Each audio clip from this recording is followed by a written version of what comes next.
बातमीला सत्याचा आधार म्हणजेच निर्भीड विचार।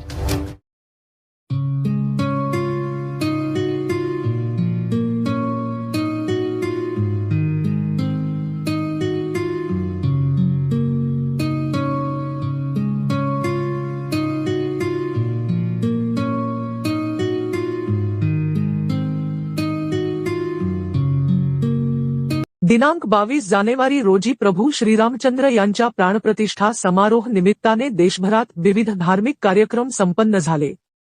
यात नागरिकांनी उत्स्फूर्तपणे सहभाग घेऊन विविध कार्यक्रम राबवून या उत्साहात सहभाग घेतला। अशाच प्रकारे प्रभू श्रीरामचंद्रांच्या प्राणप्रतिष्ठा महोत्सवात शिरपूर येथील तरुणींनी नर्मदा रेतीवर प्रभू श्रीराम यांचे शिल्प साकारून अनोख्या भक्तीचे प्रदर्शन केले। यासाठी एक दिवस अहोरात्र मेहनत करून व शेजारी पाजारी यांच्या सगळ्यांचे सहकार्य घेऊन अत्यंत सुंदर व मनमोहक असे प्रभू श्रीरामांचे वाळू शिल्प या तरुणींनी व महिलांनी साकारले व या उत्सवात आपला सहभाग नोंदवला। सदरचे शिल्प पाहण्यासाठी अनेकांनी गर्दी केली होती।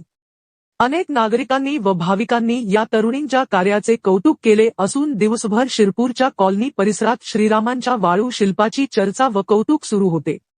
शिरपूर येथील उपजिल्हा रुग्णालयाच्या शेजारी मेन रोडवर हे शिल्प साकारण्यात आले होते। जय श्रीराम।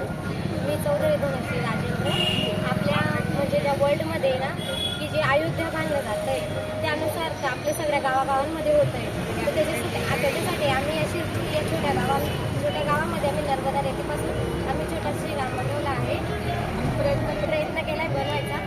किती वेळ लागला आम्हाला पूर्ण 1 दिवस लागला आहे, एक रात्र आणि 1 दिवस। हे बनवल्यानंतर तुम्हाला काय समाधान वाटलं? आम्हाला खूप भारी वाटतंय की आम्ही म्हणजे एवढ्या महान व्यक्तीचा आम्ही नर्मदा रेतीपासून एक खारीचा वाटा जो असतो तो खारीचा वाटा आम्ही घेण्याचा प्रयत्न केलेला आहे। बरं, लोकांच्या काय प्रतिक्रिया मिळाल्या आपल्याला? खूप रिस्पॉन्स भारी भेटला आहे। लोकांना खूप आवडलं आहे। काहीतरी नवीन आहे बहुत शिरपूरमध्ये काहीतरी नवीन संकल्पना केली आहे आणि खूप आवडतंय सगळ्यांना। ओके, धन्यवाद। जय श्रीराम। जय श्री बातमीला सत्याचा आधार म्हणजेच निर्भीड विचार।